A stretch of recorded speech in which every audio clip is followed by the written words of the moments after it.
Boa tarde para todos, muita paz para todos, que Jesus possa abençoar a cada um de nós, hoje e para todos sempre. Mais uma tarde de estudo da doutrina espírita, no qual vamos estudar isso.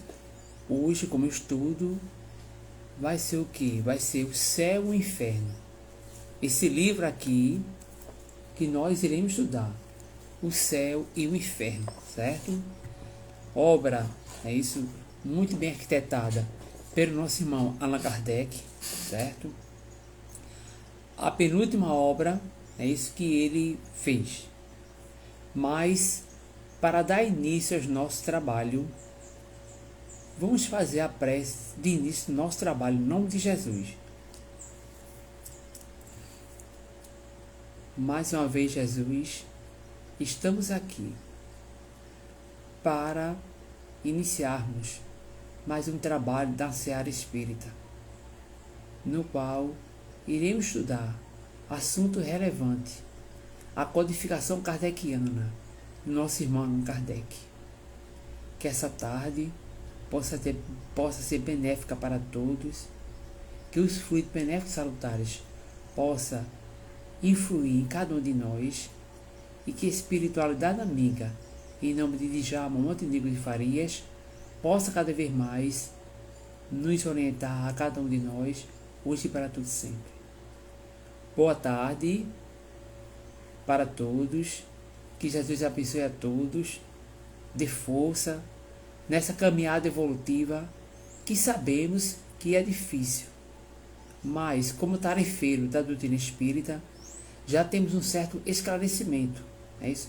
E por isso estamos aqui para mais uma vez contribuir, né, com o nosso trabalho na seara espírita.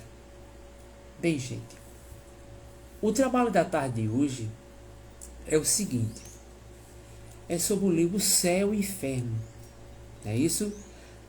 Ou Justiça Divina, segundo o Espiritismo. É a penúltima obra do nosso irmão Allan Kardec. É a penúltima obra dele. O livro Céu e Inferno, ele foi editado em 1865. Ele faz um comparativo, não é isso? Das doutrinas. E também nesse livro Céu e Inferno, ele vai fazer um apanhado, sua passagem da vida corporal, boa tarde, para a vida espiritual. O livro conta com duas partes importantes do livro, não é isso? Duas partes importantíssimas do livro. A primeira parte, ela está, a primeira parte, o primeiro capítulo, divide primeiro em 11 capítulos, tá? 11 capítulos, 66 comunicações, não é isso? E a primeira parte do livro Céu e Inferno, ele vai fazer uma exposição sobre alguns assuntos, como por exemplo, o temor da morte, porque esse espírita não deve ter medo da morte, não é isso? A questão do céu e inferno e outras doutrinas, como isso é tratado, certo?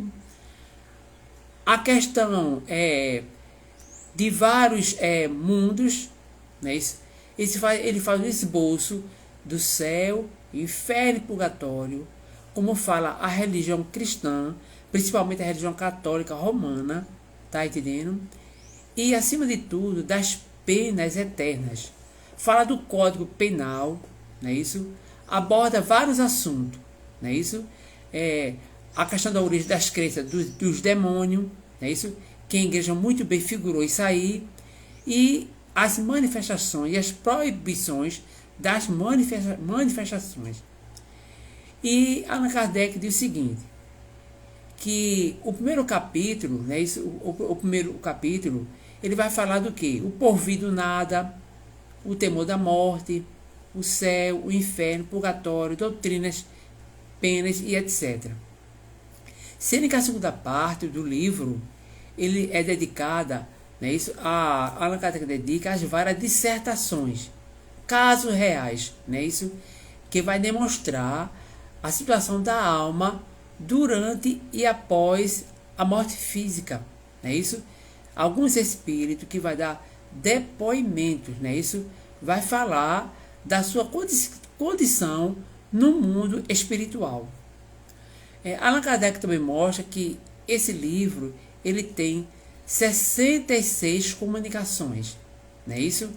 Dos espíritos felizes, comunicação dos espíritos medianos, comunicações dos espíritos sofredores, comunicações dos espíritos suicidas, comunicações dos espíritos criminosos, comunicações dos espíritos endurecidos, comunicações e um resumo que ele faz, né, sobre isso aí, a situação dos espíritos após o seu desenlace, não é isso? Isso tudo está contido aonde? Está contido na obra O Céu e o Inferno, tá certo? Essa obra maravilhosa. Mas qual o objetivo do nosso estudo na tarde de hoje? Primeiro, o nosso objetivo é o seguinte: é fazer um exame comparativo que a doutrina espírita faz em relações a outro segmento religioso, no qual vai se falar do que? Da situação dos espíritos após o desenlace material, né? O objetivo é isso. E mostrar também que os espíritos,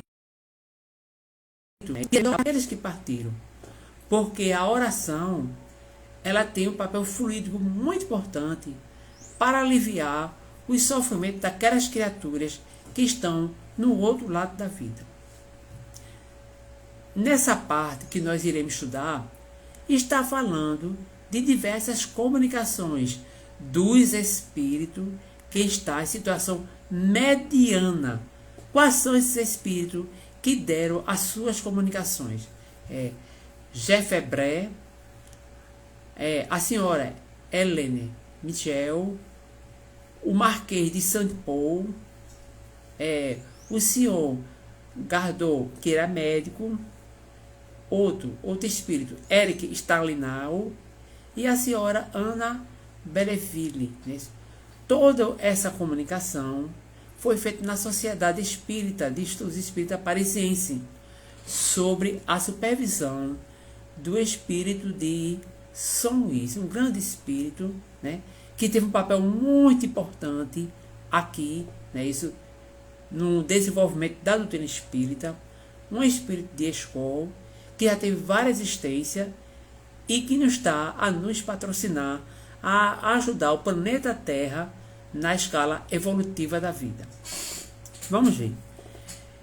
Essa parte de espírito mediano são várias comunicações que é feita, umas por invocação, outras voluntárias, daqueles espíritos que partiram, que vieram dar o seu depoimento. Allan Kardec, olhando essas comunicações, a classificou como espírito em condições medianas. É isso? Espírito que na realidade ainda está se doutrinando, é isso? Ainda está em fase ainda de despertar. Não é isso? É isso que a gente vai ver. A situação de cada espírito, não é isso? Que na sociedade de estudo espírita parisiense deu a sua comunicação. E a primeira comunicação é do senhor chamado Joseph Bré. Ele foi falecido em 1840 e invocado em Bordeaux por sua neta, a pedido de sua neta, em 1862. Eis que ele foi invocado e ele começou a falar da sua situação no mundo espiritual. E ele diz o seguinte, é isso? O homem honesto, o título é O Homem Honesto segundo Deus ou segundo os homens. É isso? Veja. E a primeira pergunta que a Sociedade Espírita faz ao senhor Jefebré, já falecido, é o seguinte: através da sua neta: caro avô, podeis dizer-me como vos encontrais no mundo dos espíritos, dando-me quaisquer pormenores úteis do seu progresso? A sua neta queria saber se ele progrediu alguma coisa, qual a situação dele no mundo espiritual. E ele vai dar a resposta da seguinte forma. Boa tarde, Charles. E ele dá a resposta da seguinte forma: tudo que quiseres, querida filha, eu te falarei. Não é isso? Porém, grande é a bondade de Deus, que atende às circunstâncias. Sofro, mas não como podereis imaginar. É o desgosto de não ter melhor aproveitado o tempo aqui na Terra. Veja, ele diz que sofre, não é isso? Porque aqui, na vivência que ele teve aqui na Terra, ele, em boa parte, não aproveitou, não é isso? Certo? Para o seu melhoramento espiritual. Mas ele vai adiante, não é isso? Aí tem a segunda pergunta, que faz a ele o seguinte: como? Pai ao Senhor, né? Como? Pois não viveste sempre em honestidade? Né? Aí pergunta-se a ele: mas o Senhor não foi sempre honesto? Aí ele vai e responde. Ele diz o seguinte: sim, fui honesto. Há juízo dos homens, mas há um abismo entre honestidade perante os homens e a honestidade perante a Deus. Veja a grande comparação que ele faz. É isso? A honestidade perante os homens, que foi honesto. Mas ele questiona a honestidade perante a Deus, que ele não foi tão honesto. Veja a questão que ele fala da honestidade. É isso? Aí, veja bem, o que é que ele vai também falar? Honestidade aqui na Terra eu cumpri as leis do país, respeito a todos, fui honesto, né? Tentei não prejudicar as pessoas,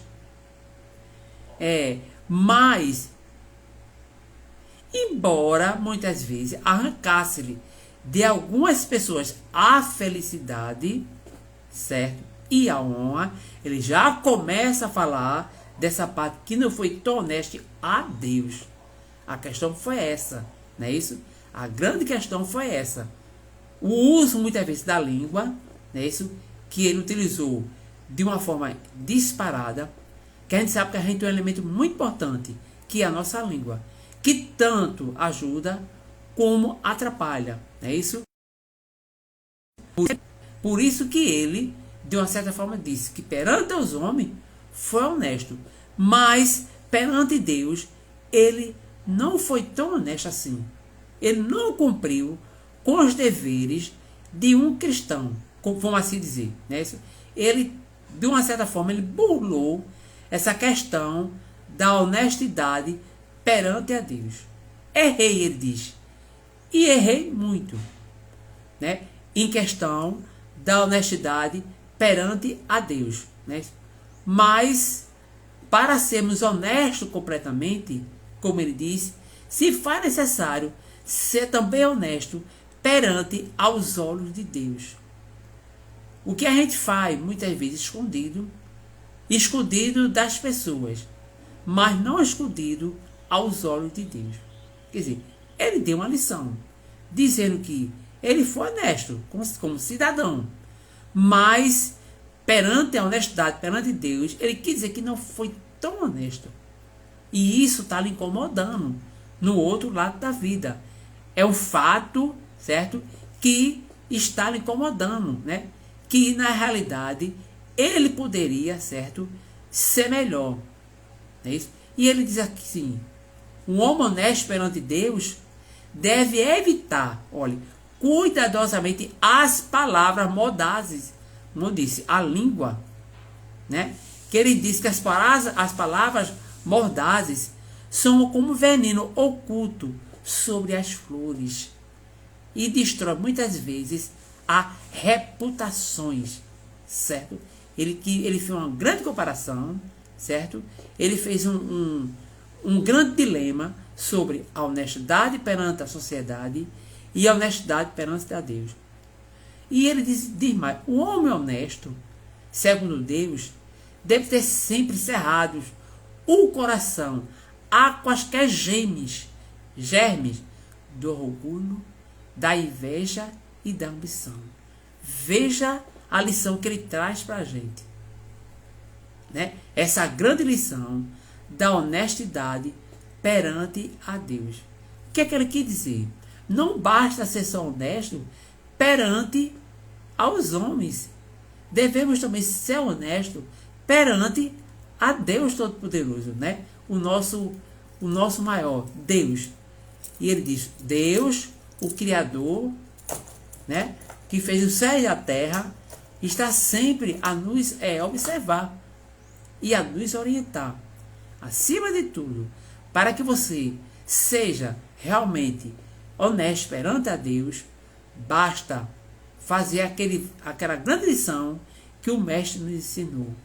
A amar a Deus e ao próximo como a si mesmo. E ele diz, aí sim, minha querida filha, dizendo para sua neta, assim o homem honesto se aproxima cada vez mais de Deus, né? Ele trouxe aí essa mensagem na Sociedade de Estudo Espírita Parisiense, mostrando a questão da honestidade. O ponto X dele foi a questão da honestidade. Também traz outra comunicação, né? Um estudo que a Allan Kardec fez, muito bom, muito interessante, falando dos espíritos no outro lado da vida, da senhora Hélène Michel. Né? Hélène Michel, certo? Também fala dessa jovem, também da situação dela. O espírito dela foi evocado na Sociedade de Estudo Espírita Parisiense. Essa jovem desencarnou aos 25 anos, muito jovem ainda. Faleceu subitamente. Subitamente. Sem sofrimento, sem causa da morte. Uma pessoa rica, de posição social muito elevada. Mas, ela na sua comunicação, ela diz o seguinte. Tinha uma posição social muito boa. Tudo que ela queria estava aos seus pés, estava em sua mão. Mas era uma pessoa meio frívola, não é isso? Onde a leviandade fazia parte do seu caráter. A questão era essa. A futilidade, uma vida muito fútil. Não levava as coisas muito sério, porque tinha tudo em suas mãos. Mas, por outro lado, não é isso? Ela mesmo, segundo ela diz, que mesmo com essa frivolidade toda, ela tinha um coração que na realidade era dócil. Era uma pessoa calma, tranquila, afetuosa e caridosa para com os seus, veja, para com os seus familiares, certo? Aí o que aconteceu? Ela foi evocada 3 dias após a sua morte. Claro que essa entidade, ela ainda estava em fase de perturbação, não é isso? E quando ela se comunicou, ela disse, não sei onde estou. Né? Claro, estava em fase ainda de perturbação. Me chamaste para quê? Que ela foi invocada. Aí ela disse, não compreendo. Porque não estou em minha casa. Né? Primeiro sinal, 3 dias após a morte. Eu lamento muito a ausência da minha mãe. O meu corpo não mais me pertence. Quer dizer, eu estou aqui num lugar frio. Eu estou aqui com 2 personalidades. Ela falava que estava com 2 personalidades. Por que ela dizia que estava com 2 personalidades? Porque ao mesmo tempo ela sentia-se apegada ao seu corpo, que estava desprendido, e ao mesmo tempo ela sentia-se uma pessoa que não tinha mal o seu corpo. Por isso que ela disse: eu sou uma pessoa, certo, com duas personalidades. Eu sou uma pessoa de sentimento de dualidade. Né? Isso, o que eu faço? Como é que eu faço para sair desse sentimento de dualidade? Eu me sinto como se fossem duas pessoas ao mesmo tempo. Claro, na situação que ela estava, ela só poderia realmente se sentisse, né, na dualidade, como se fosse duas pessoas ao mesmo tempo. Né? Veja, uma pessoa que tinha assim uma fortuna exorbitante, né, isso, muito cheia de capricho, né, isso, e isso tudo foi as causas que lhe atrapalhou no processo de desencarnes, né? Lhe atrapalhou demais, mas era uma pessoa que não possuía vícios, como aquela está dizendo, não fumava, não bebia, ela não possuía vícios, diz em nenhum momento, mas mesmo assim, nesse estágio, né, ela passou por uma situação de penosa, né, isso, de solidão, de que ninguém estava escutando ela, não sabia onde estava, certo? E etc. Mas depois, ela foi evocada novamente. Alguns dias ela foi evocada na sociedade. Já quando ela já voltou com algumas ideias já modificadas. Eis o que ela disse. Vamos ver o que ela disse, já modificada. Veja.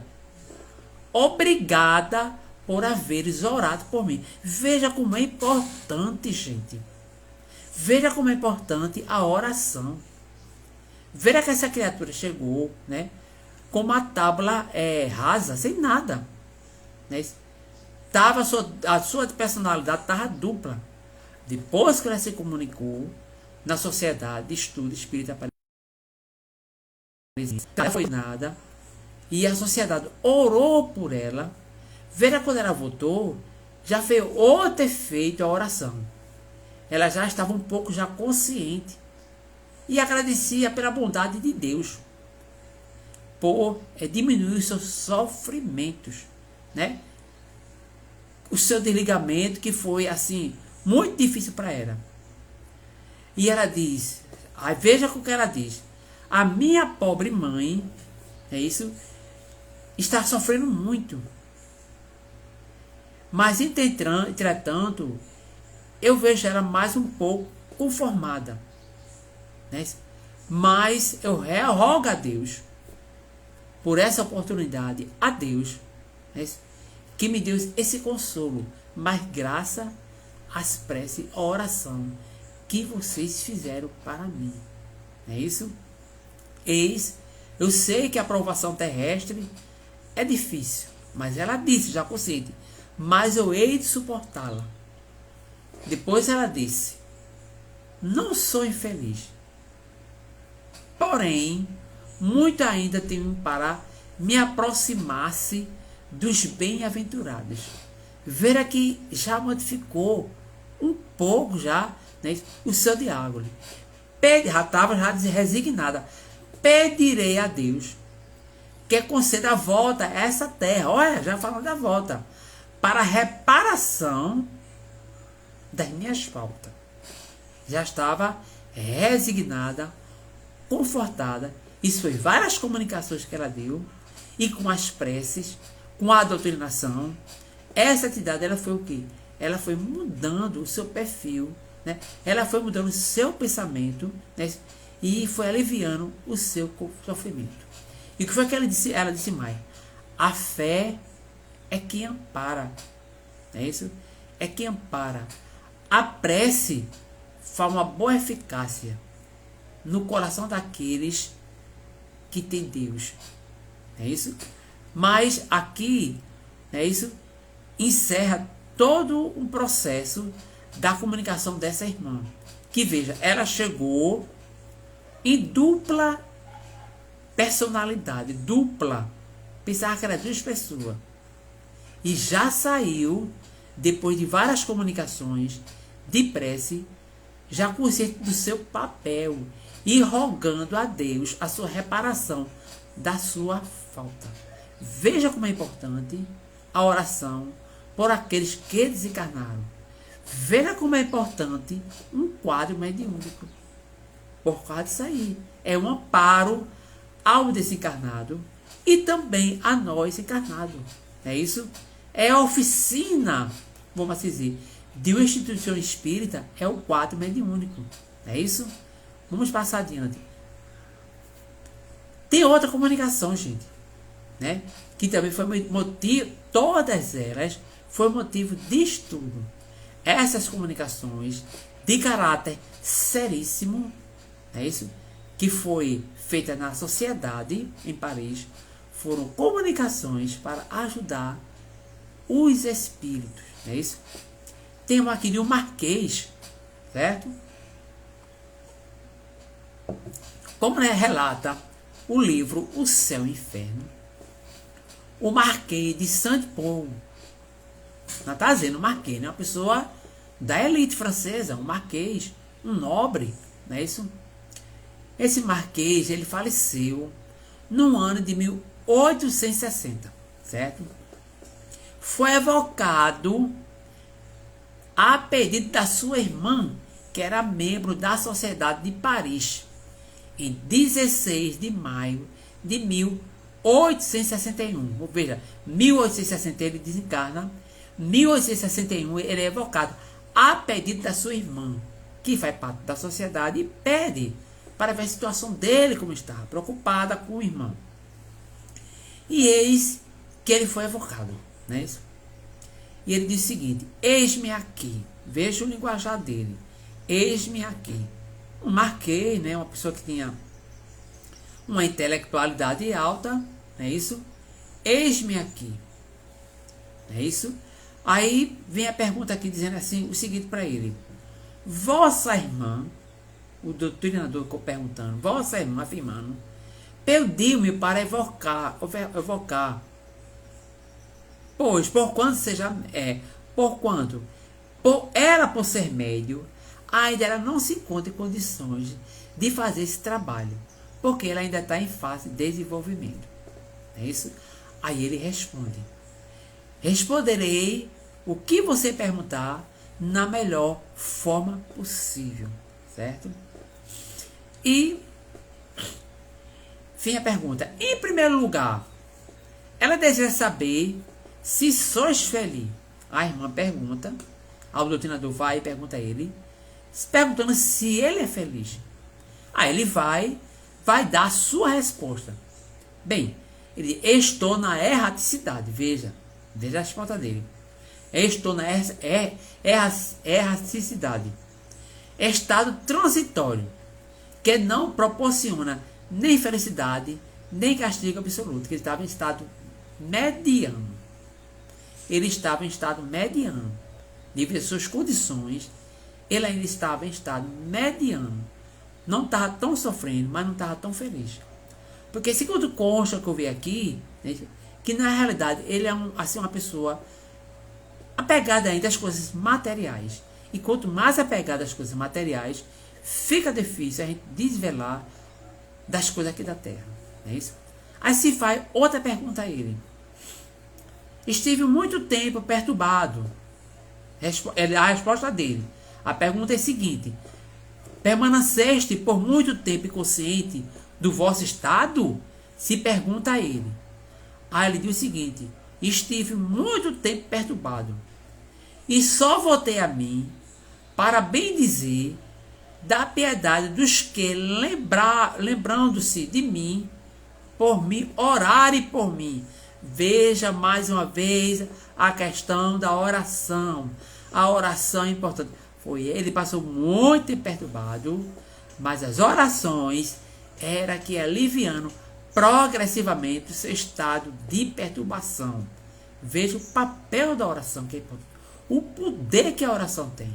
Aí se faz outra pergunta a ele, ao marquês: podeis precisar o tempo dessa perturbação?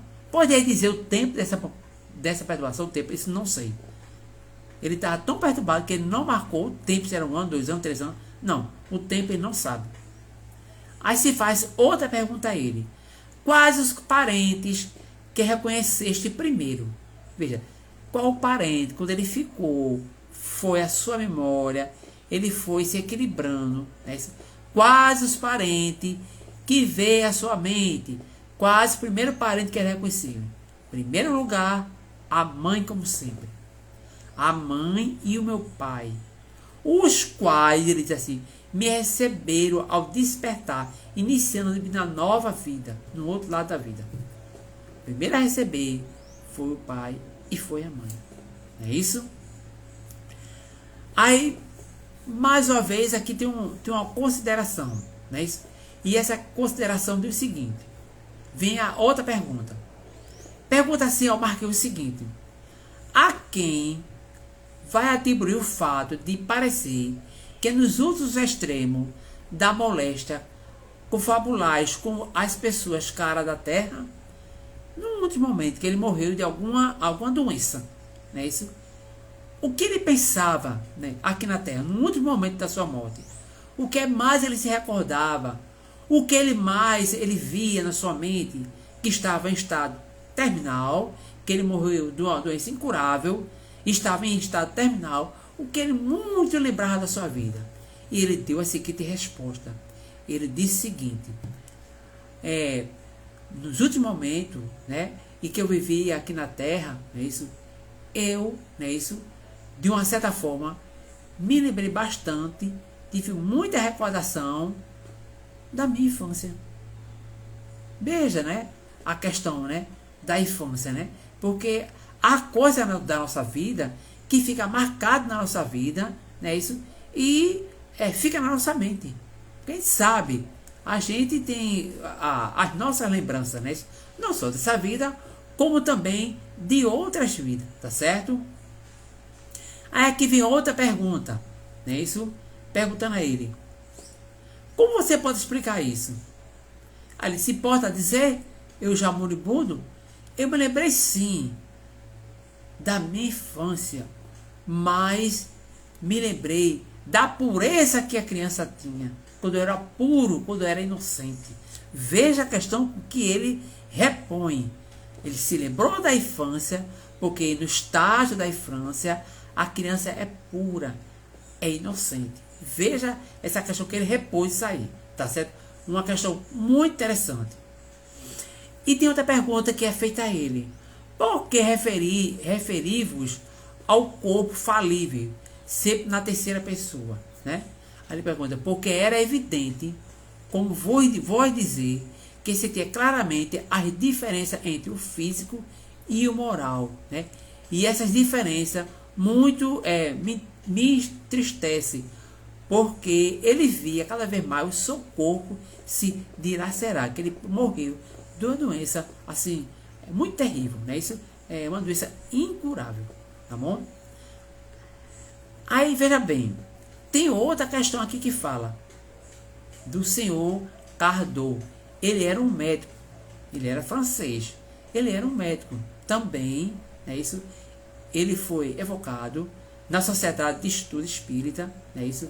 Cada um falando da sua experiência aqui na Terra e da sua situação no outro lado da vida, certo? Cada um falando da sua experiência, é isso. Ele era um médico da Marinha Mercante francesa, não é isso? Ele era uma pessoa muito hábil, mas também muito materialista, inteligente, não nega-se, mas muito materialista, muito apegada às coisas materiais. Isso com certeza ele era, não é isso? Ele foi afetado por um problema do coração, não é isso? Um mal terrível no coração, que foi uma doença incurável, não é isso? Que deixou muito abatido, né? E foi o motivo da sua morte, né? Isso que a melancolia tomou conta dele. Vamos dizer, a depressão, naquela época chamada de melancolia, a depressão abateu muito, não é isso? E ele terminou falecendo do mal do coração, né? Problemas cardíacos, não é isso? Faleceu, não é isso? Antes ele reuniu toda a sua família, dando a Deus, né, isso, já estava consciente que ia morrer, né, isso, e partiu, né, isso. Mas ele diz o seguinte, ele fala que no outro lado da vida, né, isso, ele passou por muito tempo também em perturbação. Ele se perturbou muito, né, isso, muito apegada à casa, aos seus bens, a tudo que era material. E isso fez que ele sofresse muito, passasse por muito sofrimento, né, isso, muito, né, muito mesmo. Mas mesmo assim, né, isso, ele teve a misericórdia de Deus, como ele fala, logo após essas comunicações, que ele ficou, né, sempre na sociedade de estudo espírita parisiense, foi o que? Foi melhorando a sua situação. E ele diz o seguinte, meus filhos, né, isso, a harmonia, né, isso, começou a tomar conta de mim. Não sejais vaidoso nem orgulhoso, perdoai os vossos inimigos, porque Deus quer assim. Porque era uma pessoa muito vaidosa, muito orgulhosa e muito prepotente, e não perdoou muitas pessoas que passou em seu caminho terrestre na vida, tá certo? E ele, no outro lado, já sabendo que isso lhe prejudicou hoje, pede encarecidamente para que seja simples, sem vaidade, humilde e sem prepotência, certo? Porque o caminho para chegar ao seu Pai é o caminho da simplicidade, não é isso? E título não leva ninguém a se salvar-se, não. Título não leva ninguém à salvação, certo? Aí tem outra comunicação de Eric Stalinais. Uma comunicação, essa foi espontânea. Em agosto de 1863, na Sociedade de Paris, né? Isso foi espontânea. Fizeram a pergunta a ele, né? Da seguinte forma, né? Que aventuras proporcionais às emoções vivamente sentidas, não é isso? Fizeram essa pergunta a ele, não é isso? E ele diz, meus irmãos,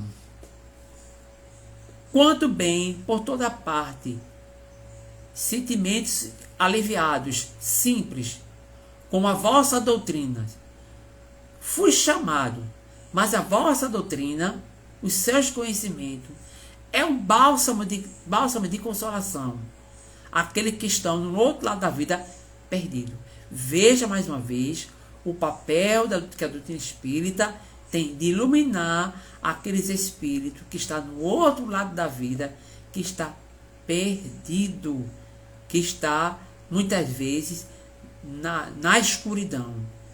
E através, mais uma vez, da prece, quem vem iluminar essas pessoas, dar força, né? Mostrar o caminho. E esse espírito muitas vezes se arrepender, né?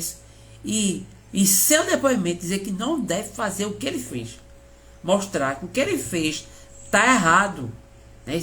Que deve fazer de forma diferente, e que na realidade, como ele fez só essa doutrina tão maravilhosa, que faz com que a gente desperte a aprender as coisas do Cristo, a coisa de Deus, certo?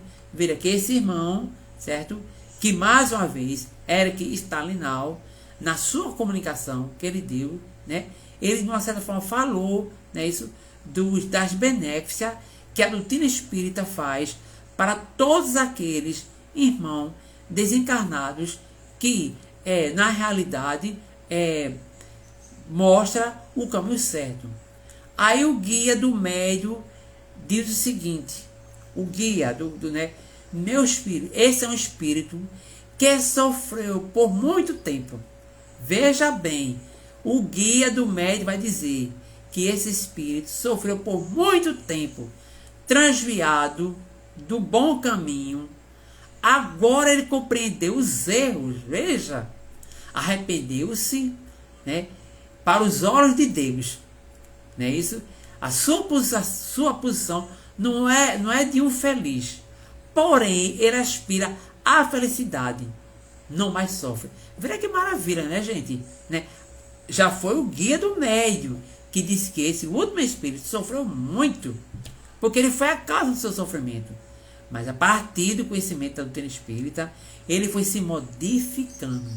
E o guia do médium diz o seguinte: Deus permite, né, que as pessoas se instrua, se evolua, que o espírito progrida para o caminho do bem, apesar que o espírito tem seu livre-arbítrio, mas a grande lei de Deus, que é a lei da evolução, essa lei, na realidade, é a lei que vai fazer com que o espírito vai buscar a sua felicidade. Veja, né? Que importante, né? Que maravilhoso, né? Isso que o guia do médico dizendo que esse espírito sofreu muito, mas ele já está entendendo, já está arrependido dos erros que ele fez e quer se modificar. Mas tem aqui outra comunicação. A comunicação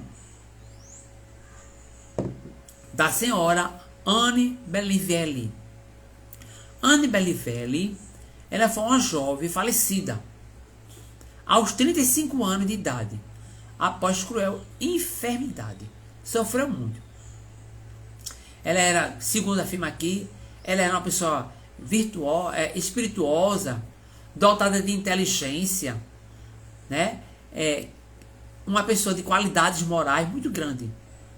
Esposa e mãe de família, muito devotada, possuía assim uma integridade muito boa, né? De caráter assim muito bom, né? Isso trazia sempre assim eventualidade boas, né? Isso era o guia do médico que estava dizendo. Não guardar ressentimento das pessoas, né? Isso. Ela intimamente era uma pessoa assim, que na realidade era uma pessoa que ajudava as pessoas, né? Isso. Mas ela foi acometida por uma moléstia, né? Que havia levado ela 3 anos, né? Isso, 3 anos de cama, presa nos cruéis sofrimentos, né? Isso. Aliás, suportando até o fim com uma coragem heróica. Depois morreu naturalmente, né? Isso, naturalmente morreu. Mas ela, em sua vida, ela acreditava já na existência da alma, na vida futura, é isso. Ela tinha os pensamentos relacionados muito ao presente, ao passado, né? Ela era uma pessoa muito indiferente aos gostos materiais, né? Isso. Viveu uma vida simples, né? Isso. Ela é uma pessoa que possuía assim sentimentos, né? Isso. Ela queria sempre viver menos para si, vivia mais para os seus filhos, né? Isso. Cuidar dos seus filhos, né? Isso. Na educação dos seus filhos. Conhecia o espiritismo, sim, ela conhecia o espiritismo. Veja bem, o que é que o guia do médico dizia? Ela conhecia o espiritismo, sim, sem ter estudado a doutrina, mas já conhecia, né? Mas ela tinha já na sua ídole um certo comportamento muito assim íntegro. Era uma pessoa muito íntegra, né? Isso. Ela não se desesperava com as coisas da vida, né? Isso de jeito nenhum. Ela muitas vezes era uma pessoa que fazia o máximo possível pelos outros, né? Isso. Ela era uma pessoa que na realidade devotada a Deus, né? Isso. Cumpria as leis, né? Isso. A vida corporal dela era uma vida assim dentro da lei, dentro do certo. Era uma pessoa que na realidade, né? Isso, que na realidade tinha um certo progresso já. Foi a única que na realidade, mesmo estando em estado mediano, era a mais equilibrada de todas as entidades que havia se comunicado na Sociedade de Estudo Espírita Parisiense. Porque ela se mostrou-se como mãe, como chefe de família, como irmã, como companheira, como amiga, uma pessoa devotada. Uma pessoa que na realidade, claro, temos os nossos defeitos, mas que cumpria com os seus deveres, né, de coração bom, não é isso? E que ajudava a tudo e a todos. Bem, esse trabalho de Allan Kardec, né, que fala sobre os espíritos em situação mediana, aqui nesse livro, né, O Céu e o Inferno, a penúltima obra de Allan Kardec, não é isso? Que faz parte do Pentateuco, é um livro que na realidade vem mostrar a situação dos espíritos após o desencarne. Não é isso? Cada um segundo a sua situação, segundo os seus merecimentos, porque cada um só tem aquilo que merece. E no outro lado da vida, a gente é diferente a situação. Lá, não é isso? A grande contribuição é aquelas almas que chegam lá, que são devotadas. Perfeita não, porque perfeito aqui na terra não existe. Porque já falava o Mestre Jesus, perfeito só o Pai que está no céu, certo? Bem, aquelas pessoas que tentam ter uma integridade, né? Tenta ser justa, né? Tenta na realidade amar o próximo, né? Isso tenta fazer a paz com todo mundo, né? Uma pessoa que não tem um certo desequilíbrio, né? Isso, né? Tudo isso aí, né? Ela foi tudo isso aí, mas esse livro, O Céu e o Inferno, ele vem dar uma lição para a gente, que vem mostrar, né? Isso, que tal qual somos aqui na Terra, tal qual vamos ser no outro lado da vida. Não é a máscara que a gente vai botar que vai modificar, não. Porque se tem uma coisa que temos é o Espírito. Tudo que a gente faz está gravado em nosso perispírito, né? E levamos. Tudo fica casa, fica dinheiro no banco, fica carro, fica casa, fica tudo. Mas a gente leva as boas obras, ou as más também.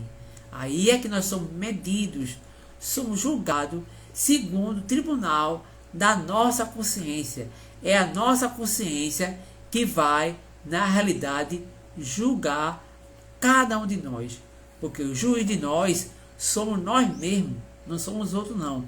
São as nossas consciências que vai pesar e que vai nos mostrar o quanto nós erramos, onde nós devemos nos consertarmos, porque tal é assim, tal é a lei. É isso. Agradecemos a participação, é isso. Quero agradecer a todos vocês que estão presentes. Que Jesus possa abençoar a todos nós, possa dar força, né, isso, nesse mundo que está tão difícil, depois dessa pandemia, não é mais o mesmo, mas através do Evangelho do Cristo, que é a nossa bússola de orientação, o nosso conforto e a nossa rocha, é que podemos nos sustentar e nos dar força, né, a esse mundo que na realidade é esse estágio evolutivo que nós estamos passando. Desde já vamos agradecer a participação, né, de cada um de nós, né, isso, e encerrarmos com a prece de encerramento de espiritualidade ao nosso mentor da nossa casa, Djalma Montenegro de Farias. Certo, obrigado também, agradeço. É isso que vamos orar a Deus, Jesus, por todos nós, né? Nesse torrão, nesse planeta de provas e expiações, não é isso? Pedir a Deus, a Jesus força, não é isso? Que Deus oriente a cada um de nós, dê força nesse mundo tão conturbado, mas ao mesmo tempo, que escola fantástica é o mundo, gente. É a escola das almas. Essa que é a escola. Quanto mais conturbado, mais a gente aprende. Porque é como diz Divaldo, quando a gente não erra, é porque o alvo está muito próximo. Deixa o alvo se distanciar mais um pouquinho, não é isso? Será que nós vamos acertar toda vez? A questão é essa. Desde já agradeço, muita paz, que essa semana que vem aqui a gente possa ter muita paz, muita luz e muito progresso. E obrigado a todos que participaram. Vamos orar. Jesus, mais uma vez, estamos encerrando o nosso Evangelho.